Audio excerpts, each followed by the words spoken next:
તો અમદાવાદમાં હજી પણ વરસાદી પાણી ઓસર્યા નથી। સમાચાર સામે આવી રહ્યા છે અમદાવાદથી, જેમાં હજી પણ વરસાદી પાણી ઉતર્યા નથી।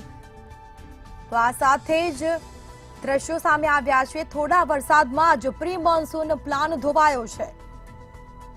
તો બોપલ રેલવે અંડરપાસમાં હજી સુધી પાણી ભરાયેલા છે, જેના દ્રશ્યો સામે આવ્યા છે। પાણીના લીધે મચ્છરોનો ઉપદ્રવ પણ વધ્યો છે, જેના કારણે લોકો પણ પરેશાન થયા છે।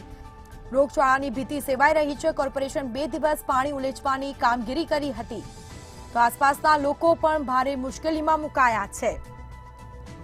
તો પ્રી મોન્સૂન કામગીરી ફક્ત કાગળ પર જોવા મળી રહી છે। જે દાવા કરવામાં આવે છે કરોડો રૂપિયાના ખર્ચે પ્રી મોન્સૂન કામગીરી કરવામાં આવે છે, તે ફક્ત કાગળ પર જોવા જ મળી છે। થોડા જ વરસાદમાં પ્રી મોન્સૂન કામગીરીની પોલ ખુલી છે।